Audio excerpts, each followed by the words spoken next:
So my name is Dr. Colin Zhu. I'm a host of Thrive Bites podcast as well as the TheChefDoc YouTube channel. We are here at Vegan Women's Summit here in Brooklyn, New York.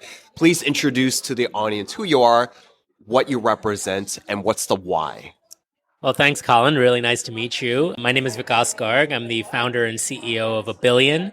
Abillion is a game-changing, revolutionary social media platform that we created 5 years ago to really drive this social change and impact around the world and bring the vegan community together as a force and drive brands around the world to make better decisions and better products and really unite sort of the whole space and create an ecosystem for this change that we all want to see. My why is, going vegan has been probably the most transformative change that I've ever made for myself, the most enabling thing that I've ever done for myself in my life. And it was a journey that started out feeling very much like a sacrifice and a compromise, but became really the most inspiring thing that I've done in my life besides maybe having a kid. Congrats, I know you use that. Thank you. Yeah, I've got a little baby girl at home and I've got a 4-year-old who's been vegan since birth, and it is just such a beautiful thing to see a 4-year-old living her life with a sense of values and purpose. And, when we go out to dinners and have conversations with our friends, like, I wish I could get my kid to eat vegetables and have values and, all they want to do is watch TV. And I'm like, that's great. My kid loves broccoli and edamame and tofu and sweet potatoes, and these are the foods that she loves, that she has an insatiable appetite for, and it's really it's a privilege to be building something. We have so much potential with this movement to really create compassion on a global scale, to help people through their lifestyle become healthier and less reliant on treatments and medications. We really have an opportunity with such simple decisions, things that we almost kind of take for granted, like what are we going to eat today? But in fact, it's the single conscious decision we make that we do more than anything else in our lives, right? And if we can inject a sense of purpose and values into that, and a sense of mission into that, and help people feel like, wow, these small changes can make a big difference, it's just simply an incredible impact that we can have. So spanning the 5 years that's transpired, what have you, seen so far in terms of changes? Do you feel like, what you have created is continuing to push the envelope, pushing the needle, and what do you hope to see in another 3 to 5 years?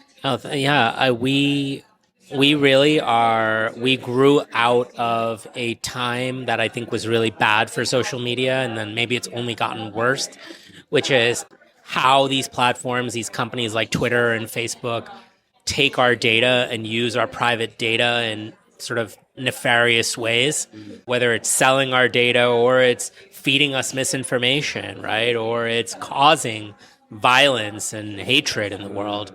And so we really felt like the question that I was asking when I thought of starting Abillion was, can we use data for social good? And so our platform has really been designed to serve up activism and consumer advocacy. If we're going to have this movement grow, we need to create access for better products. We need to help companies around the world. We need to help companies create those products and services. And I'm very, very grateful. Just one example of kind of how we do things is we're a review platform. So people take photos of food that they're having at restaurants. People take photos of products that they're purchasing, and they review them, and we take those reviews and we send them back out there into the world, into restaurants. So when we first started this, and we're now in 183 countries around the world, but when we started in Singapore, we looked through 5,000 restaurant menus in a country that has about 20,000 restaurants. And what we found was less than 1,000 vegan options across these 5,000 restaurants, which accounted for less than 2%. Plant-based options accounted for less than 2% of what was on the menus at restaurants around this country. So how do you change that? So by sending out all of these reviews, by creating competition amongst Japanese restaurants and even amongst steakhouses for who's got the best plant-based options, we've actually helped grow in just 5 years. We've helped grow the number of vegan options on restaurant menus in Singapore from less than 1,000 to more than 28,000 as of last year. And Singapore, for those you don't know, is a culinary melting pot. It's a culinary destination. So many things crisscross at that point. How do you see veganism, plant-based, culinary cuisine, being there? Is it going to be an epicenter, do you feel?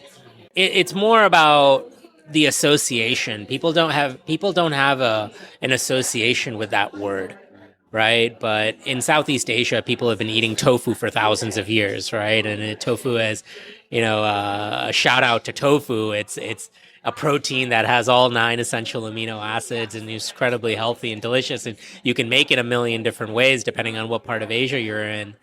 And it's vegan. It's naturally vegan, right? And delicious. And I think so. There's always been a very strong food culture. There's been less of an association around sort of the why and doesn't matter and sort of calling it vegan food. And I think that's something that we're trying to highlight and bring out. Singapore is very much a culinary melting pot. When you go out to dinner with friends, you usually end up spending half your time at dinner talking about food. It's just something that is always on people's minds. And so if we can inject a sense of purpose and values and mindfulness around this very important thing that we all do, which is eat, it's really impactful. Why did you choose the name Abillion? It's really simple. We want to help inspire 1 billion people to go vegan. Do you feel like that's enough in terms of, 1 billion? Do you feel like there needs to be, more in order to create that ripple effect that you're seeking to? Well, I'm on your show today because I'm hoping that you'll help us get to 8 billion. It's if we get to 1 billion, I think we'll have, along with many other people, the nonprofits, animal sanctuaries, companies that are creating products, events like this, and everyone who's working towards this future. 1 billion people, just imagine if 1 billion people, or 10% of the world's population, in the next few years started thinking like this. The consciousness, the compassion, the change that we'll make for society, the ability. I just passed by a bus stop yesterday morning on my run, and it's a bus stop ad here in New York City from Green NYC, which is New York City's green and sustainability initiative that the mayor's office is taking. And in big, bold letters, it said, climate justice equals social justice. And that's so very true. Our choices that we make around food happen to also impact people in ways that we've never thought of, from a social equity perspective, from a world hunger perspective. Food is the Venn diagram of everything. Of everything, I mean, we can go, without smoking, without drinking alcohol. We can't go without food. Absolutely. But that consciousness that comes along with food is so important. Absolutely. And so there again, in lies, if we can again inject some sense of purpose and values into that and give people great options, the world is going to be so much better for that. Nice. So besides being an app platform and reaching that pinnacle of 1 billion, what do you see are the next steps, for the company? For us, it's really the dream is how do we create a platform that helps entrepreneurship on a global scale? So in 5 minutes, you can start a business on 1 billion. We're a marketplace, so we're a social media platform, but we're also a marketplace where anybody can, in a couple of minutes, create an account and start selling something, as long as it's vegan. And in Singapore, every weekend I make sourdough bread, and I sell 2 loaves of sourdough bread every weekend that I make for, I make a few for my family, and I make a few for the Abillion community that then buys that bread, and they get a half of their purchase back to donate to animal sanctuaries. So we help people make that connection between the money that they're spending and the impact that money can have.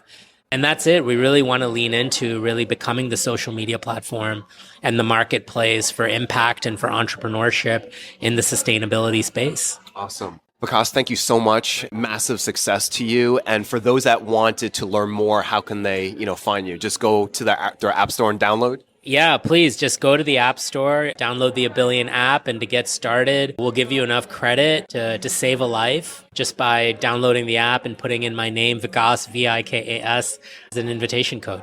Awesome. Thank you so much. Thank you.